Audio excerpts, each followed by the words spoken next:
नहीं रुकेगा paper leak. कठोर कानून बना देने से भी पेपर लीक नहीं रुकेगा। परीक्षा रद्द हो और एनटीए के अधिकारियों पे कार्रवाई की जाए। कि सभी नेताओं के पास पैसा पहुंचा दिया जाता है इन लोगों के द्वारा, और यही वजह कि बड़े बड़े लोग, बड़े बड़े सेटर बच जाते हैं, बड़े बड़े नेता बचा लेते हैं। और बिहार में तो चुनाव में टिकट दिया जाता है बड़े बड़े सेटर को, सेटर की मां को, सेटर की पत्नी को। मैं तो उदाहरण देने के लिए तैयार हुआ। जो भी पेपर लीक में संलिप्त होते हैं, बड़े बड़े कोचिंग शिक्षक हो, अधिकारी हो, नेता हो, उन लोगों को हर बार बचा लिया जाता है। तो ये तो नाम बता देंगे किसको टिकट मिला और किसने टिकट दिया।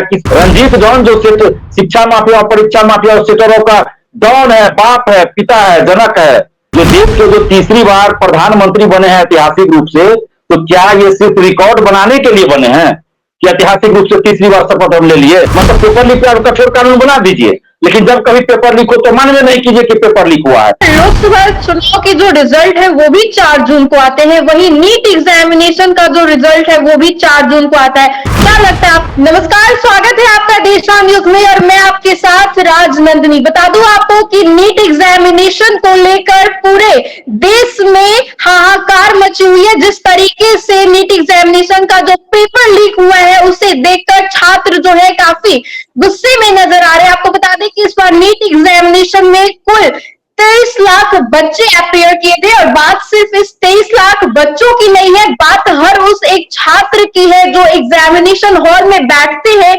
ये सोचकर कि एक बेहतरीन कॉलेज मिलेगी। इस पूरे मुद्दे पे बातचीत के लिए हमारे साथ छात्र नेता दिलीप सर है। सर, क्या कुछ कहना चाहेंगे? जिस तरीके से एक तो ऐसे ही कॉलेजेस में सीट्स कम होते हैं, अच्छे कॉलेजेस में, और एग्जामिनेशन के बाद पता चलता है कि स्कैम हो गया, क्या कुछ कहना चाहेंगे? देखिए, ये देश भर के युवाओं के साथ लगातार नाइंसाफी हो रही है, अन्याय हो रहा है। एक यूपीएससी सिविल सेवा को अगर छोड़ दिया जाए, यूपीएससी को छोड़ दिया जाए, तो बाकी हर परीक्षा का पेपर लीक होता रहा है। बिहार में तो कोई परीक्षा नहीं बची जिसका पेपर लीक नहीं होता रहा हो। सेंट्रल लेवल में भी आप देखिए, केंद्र सरकार की परीक्षाओं का भी पेपर लीक होना शुरू हो गया। और नीट परीक्षा का जो पेपर लीक हुआ है, ये बड़े दुख की बात है। ये सिर्फ 24 लाख नीट अभ्यर्थियों के भविष्य से खिलवाड़ नहीं है, बल्कि ये 24 लाख नीट अभ्यर्थियों के साथ साथ देश भर के 140 करोड़ आम जनता के स्वास्थ्य के साथ भी खिलवाड़ हुआ है। क्योंकि यही लोग जब फर्जी डॉक्टर बनेंगे तो इलाज करेंगे हॉस्पिटल में जाकर, पता नहीं किसका इलाज करेंगे ये लोग, कैसे इलाज करेंगे, ये तो जान के साथ खिलवाड़ कर देंगे ये लोग। और जो भी पेपर लीक में संलिप्त होते हैं, बड़े बड़े कोचिंग शिक्षक हो, अधिकारी हो, नेता हो, उन लोगों को हर बार बचा लिया जाता है, हर बार। मैं तो पिछले 2016 से पेपर लीक के खिलाफ लड़ रहा हूं और 2019 से तो सड़क पे लड़ना शुरू कर दिया, 2018 से, और अभी तक मैं यही देख रहा हूं कि छोटे छोटे सेटरों को पकड़ लिया जाता है, अभ्यर्थियों को पकड़ लिया जाता है, लेकिन जो बड़े बड़े सेटर है, कोचिंग शिक्षक है, आईएएस आईपीएस अधिकारी एवं अन्य अधिकारी हैं, जो नेता संलिप्त रहते हैं, उन लोगों को बड़ी ही आसानी से बचा लिया जाता है। और बिहार में तो चुनाव में टिकट दिया जाता है बड़े बड़े सेटर को, सेटर की मां को, सेटर की पत्नी को। मैं तो उदाहरण देने के लिए तैयार हूं। आपका ये तो नाम बता देंगे किसको टिकट मिला और किसने टिकट दिया, किस पार्टी ने टिकट दिया। तो जब चुनाव में टिकट दिया जाएगा पेपर लीक कराने वालों को, और पेपर लीक के पैसे का इस्तेमाल पार्टियां चुनाव में करेगी और वो चुनाव जीत भी जाएगा, तो फिर पेपर लीक कैसे रुक सकता है? ये नीट पेपर लीक पे जो आई हाई तौबा पूरे देश में मचा है। जब हम 2018 में पेपर लीक के खिलाफ आंदोलन कर रहे थे, 2019 में आंदोलन कर रहे थे, 2020 में आंदोलन किए थे, 2020 में मैंने अपनी शादी के कार्ड पे लिखा दिया था पेपर लीक के बारे में और सब पारदर्शिता लाने के लिए प्रतियोगी परीक्षाओं में। और उस समय भी हमने जबरदस्त पटना में आंदोलन किया था। उस समय सरकार की नींद नहीं खुली थी क्या? उस समय केंद्र सरकार, बिहार सरकार और नेताओं की नींद नहीं खुली थी? उस समय हम लोग क्या ऐसे मतलब मजाक कर रहे थे? हमने उस समय आगाह किया था कि पेपर लीक और धांधली सेटिंग देश भर के युवाओं के लिए बहुत बड़ी समस्या है। इससे निजात पाने के लिए कठोर कानून चाहिए। केंद्र सरकार ने हाल फिलहाल में जनवरी में कानून बनाया, कठोर कानून, लेकिन अब नीतीश कुमार भी कल बोल रहे हैं कि पेपर लीक पे कानून बनाएंगे, पारदर्शिता के लिए कानून बनाएंगे। हम लोग पिछले 3-4 साल से पेपर लीक के खिलाफ कानून बनाने, पारदर्शिता लाने की नीतीश कुमार जी से मांग करते रहे और हमें जेल भेज दिया गया 15 दिन के लिए। हम भी तो यही मांग कर रहे थे कि धांधली सेटिंग रुके, पारदर्शिता लाइए, पेपर लीक के खिलाफ कठोर कानून बनाइए, तो हमें जेल भेज दिया गया। और कल नीतीश कुमार जी बोल रहे तो अभी भी बोल रहे तो कम से कम अभी भी उस चीज को लागू कीजिए ना, कठोर कानून बनाइए। और कठोर कानून बनाने से ही नहीं होगा। मान लीजिए कानून तो अभी भी बहुत सारा है, लेकिन उसको लागू नहीं कीजिएगा और जो बड़े बड़े शिक्षा माफियाओं का, परीक्षा माफियाओं का नाम आएगा, बड़े बड़े कोचिंग वालों का नाम आएगा, तो उसको बचा लीजिएगा, तो फिर कठोर कानून का भी कोई फायदा नहीं होगा। सचमुच बीपीएससी सिविल सेवा पेपर लीक 8 मई 2022, उसमें भी आया था कि कुछ पटना के बड़े बड़े कोचिंग शिक्षक, कुछ नेता, कुछ आईएएस अधिकारी शामिल है। कोई अधिकारी, कोई नेता, कोई शिक्षक का नाम बाहर नहीं आने दिया गया, नहीं अरेस्ट किया गया, किसी पे कोई कार्रवाई नहीं हुई। सिपाही भर्ती, दरोगा भर्ती पेपर लीक, बीपीएससी का पेपर लीक, उसमें भी आया था कि कुछ कोचिंग शिक्षक पटना के शामिल है। बीपीएससी के अधिकारी ने पेन ड्राइव का कोड वर्ड बताया, आप लोगों ने भी न्यूज चलाया होगा, जो आर्थिक अपराध इकाई की जांच में आया था कि बीपीएससी के अधिकारी ने पेन ड्राइव का कोड बताया। लेकिन आज तक 15 मार्च से ये 15 जून बीत गया, आज तक बीपीएससी के किसी अधिकारी पे कोई कार्रवाई नहीं हुई। ये तो आश्चर्य की बात है। तो बड़े बड़े लोगों को तो आप बचा रहे हैं। नीट पेपर लीक में जिन लोगों का नाम आया है मास्टरमाइंड के रूप में, वही लोग बीपीएससी टीआरई 3 शिक्षक भर्ती पेपर लीक का भी मास्टरमाइंड था। वही लोग सिपाही भर्ती पेपर लीक का माइंड था। वही लोग उससे पहले भी कई परीक्षा पेपर लीक करा चुके थे। संजीव का जो नाम आता है और उसका बेटा डॉक्टर शिव उर्फ बिट्टू, तो डॉक्टर शिव जो पिछले कई परीक्षाओं में पेपर लीक और धांधली सेटिंग करा रहा है लगभग 10 साल से। रंजीत डॉन जो शिक्षा माफिया, परीक्षा माफिया और सेटरों का डॉन है, बाप है, पिता है, जनक है। जनक कह लीजिए पेपर लीक वाले करने वालों का। 24 के लोकसभा चुनाव में बीपीएससी टीआरई 3 का पेपर लीक हुआ। आर्थिक अपराध इकाई ने 270 लोगों को हजारीबाग से पकड़ा, जेल भेजा गया। आर्थिक अपराध इकाई ने जांच में रिपोर्ट दिया, उसमें कहा कि पेपर लीक हुआ है, पर्याप्त साक्ष्य है। और अशोक चौधरी जो बिहार सरकार में मंत्री हैं, उन्होंने कहा कि कोई पेपर लीक नहीं हुआ है। अब सोचिए, उनकी बेटी को चिराग पासवान जी टिकट देते हैं समस्तीपुर से और उनकी बेटी चुनाव भी जीत जाती है। तो इस तरह से क्या पेपर लीक रुकेगा? नहीं रुकेगा पेपर लीक। कठोर कानून बना देने से भी पेपर लीक नहीं रुकेगा जब तक कि राजनीतिक संरक्षण बंद नहीं होगा। एक कानून ये भी बनना चाहिए और चुनाव आयोग को बनाना चाहिए।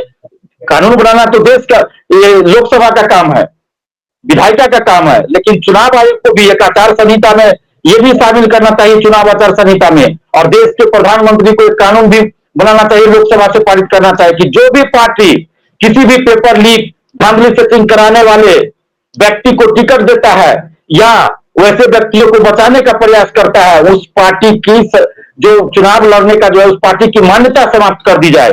और जो नेता पेपर लीक में संलिप्त पाया जाए या पेपर लीक में संलिप्त लोगों को बचाता हो या वैसे लोगों को टिकट देता है, उस नेता पर भी आजीवन प्रतिबंध लगाया जाए कि वो चुनाव नहीं लड़ सके। देखिए, पेपर लीक, धांधली सेटिंग रुक जाएगा। पेपर लीक और धांधली सेटिंग एक छोटी मोटी घटना नहीं है, ये अरबों खरबों रुपए का बिजनेस होता है। बहुत आसान है ये बिजनेस करना। और ये पेपर लीक कराने वाले जो शिक्षा माफिया सेटर है, ये लोग क्या करते हैं, बचने के लिए सभी नेताओं के, सभी पार्टियों के बड़े बड़े नेताओं से संपर्क में रहते हैं, ताकि सरकार किसी की भी रहे वो आसानी से बच जाए। इसलिए आप देखिएगा कि विपक्ष, जब पेपर लीक होगा बिहार में, तो कोई भी नेता, चाहे वो पक्ष में रहे या विपक्ष में रहे, कोई भी नेता पेपर लीक पर कठोर कार्रवाई की मांग नहीं करेगा, क्योंकि सभी नेताओं के पास पैसा पहुंचा दिया जाता है इन लोगों के द्वारा। और यही वजह कि बड़े बड़े लोग, बड़े बड़े सेटर बच जाते हैं, बड़े बड़े नेता बचा लेते हैं। मैं तो आज भी कह रहा हूं, 67वीं बीपीएससी पेपर लीक में आया था, पिंटू यादव या कोई था, कहां अभी तक अरेस्ट हुआ भाई?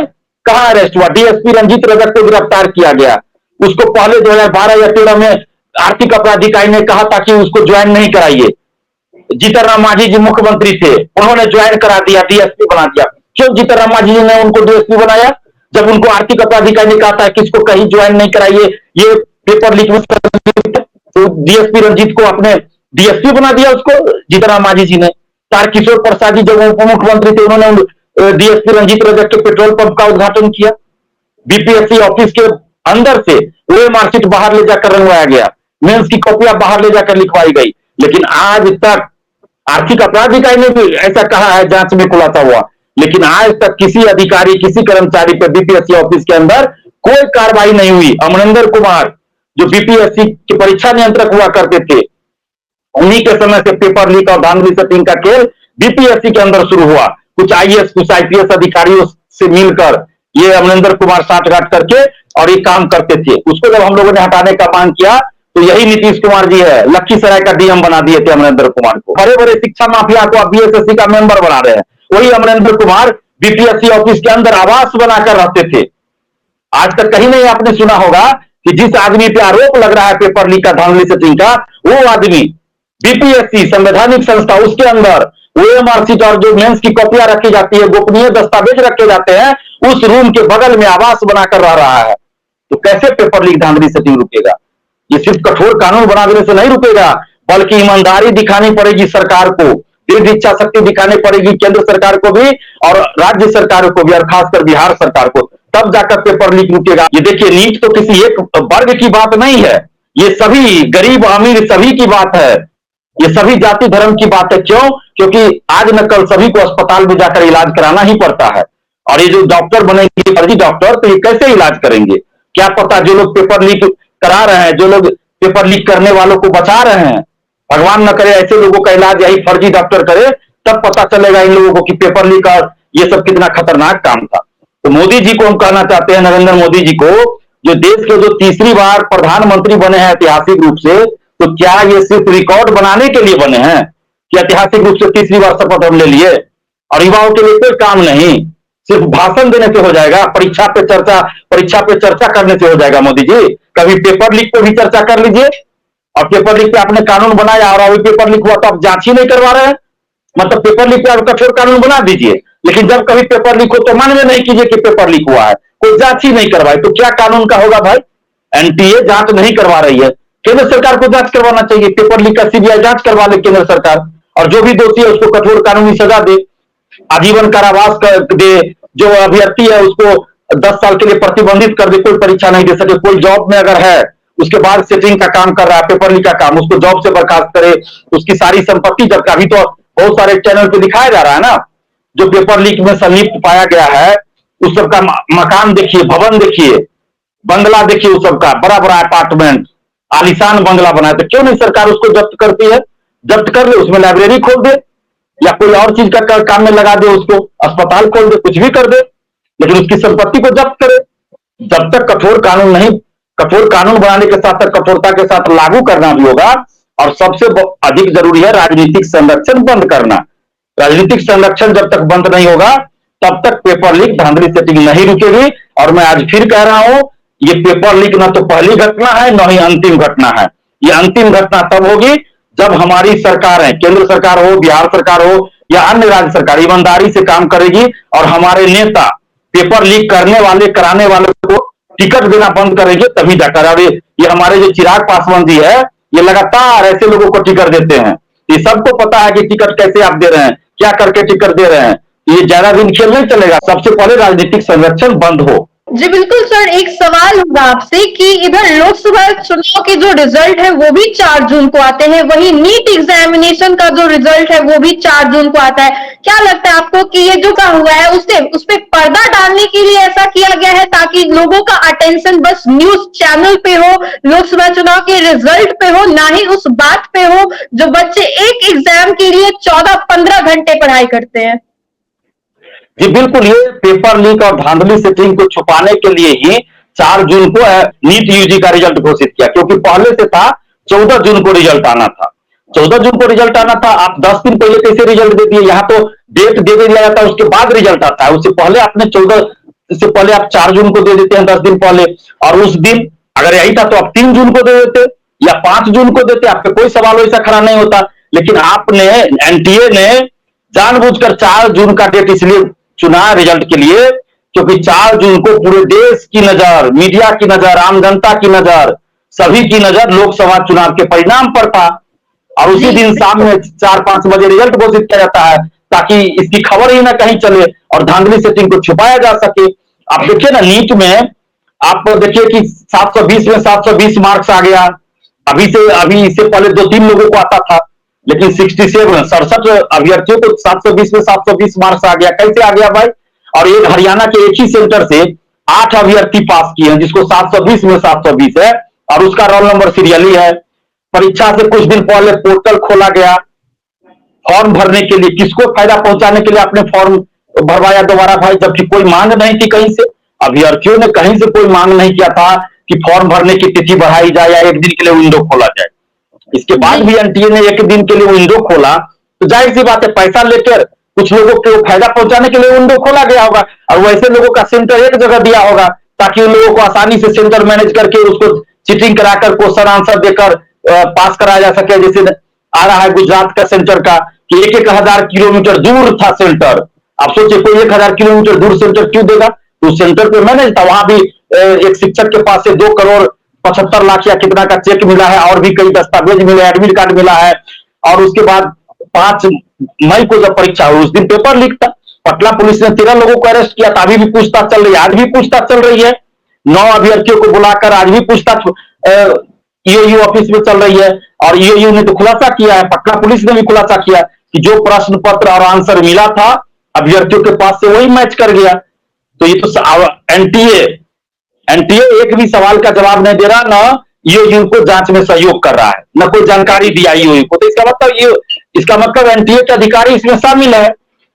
जी बिल्कुल, एनटीए लगातार सफाई दे रही है और 3 ऐसी बात भी वो सामने रखी है कि ये जो पूरा मामला है उसमें एनटीए की कोई गलती नहीं है। 3 बात वो सामने रखी है जो रिजल्ट आए हैं, एक ही सेंटर से कई बच्चे टॉप किए हैं, ऑल इंडिया रैंक 1 लाए हैं। आपको बता दें कि पिछले साल 4 बच्चे ऑल इंडिया रैंक 1 लाए थे, उससे पहले 2 लाए थे और उससे पहले 3 लाए थे।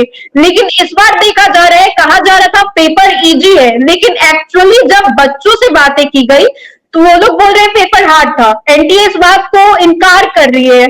जी देखिए, पेपर इजी या हार्ड था ये तो रिजल्ट के बाद डिसाइड नहीं होगा। जब एग्जाम हुआ था 5 मई को, तो 5 मई के बाद आप अखबारों में देख लीजिए, बहुत सारे कोचिंग शिक्षकों ने, अभ्यर्थियों ने भी कहा था कि क्वेश्चन टफ था। अभ्यर्थियों ने भी कहा, और बहुत सारे एक्सपर्ट जो मेडिकल की तैयारी कराते हैं, कोचिंग संचालक बड़े बड़े, उन लोगों का भी आया था बयान कि क्वेश्चन टफ था, और ये लोग तो बहुत कम कट ऑफ बता रहे थे कि अच्छा कॉलेज मिल जाएगा। तो एनटीए का ये कहना, तो हर साल मान लीजिए 3 से 4 लोग 5 लोग मान लीजिए हो सकते थे कि 720 में 720 आ सकता है, लेकिन 67 व्यक्तियों को कैसे आ गया? उसमें भी आपने ग्रेस मार्क दिया, 718 719 मार्क आ रहा है। किसको आपने ग्रेस मार्क दिया, कितना ग्रेस मार्क दिया, ये तो आपने क्लियर नहीं किया। 1563 आपने कह दिया कि 1563 को ग्रेस मार्क दिया, लेकिन ये इस बात की क्या गारंटी है कि सिर्फ 1563 को ही आपने ग्रेस मार्क दिया? अगर ये बात थी तो आप रिजल्ट से पहले ये बात बताते, लेकिन जब हंगामा हुआ पूरे देश में तब आप बता रहे कि हमने ग्रेस मार्क दिया। जब हंगामा हुआ कि भाई किसको ग्रेस मार्क दिए, कितने को दिए, तब आप 1563 बता रहे हैं। तो 1563 को दिए या 50,063 को दिए, कौन जानता है? इसलिए पूरे मामले में एनटीए दोषी है, एनटीए के अधिकारी दोषी है, इसलिए एनटीए के अधिकारियों पर भी कार्रवाई होनी चाहिए। और वर्तमान में जो एनटीए के प्रमुख है उनको तो पद पे बने रहने का कोई नैतिक आधार ही नहीं है। हम नरेंद्र मोदी जी से ये मांग करते हैं कि इस पेपर लीक और धांधली से की सीबीआई जांच हो, परीक्षा रद्द हो और एनटीए के अधिकारियों पे कार्रवाई की जाए। जी बिल्कुल, धन्यवाद दिलीप जी आपका हमारे साथ जुड़ने के लिए और तमाम जानकारी देने के लिए।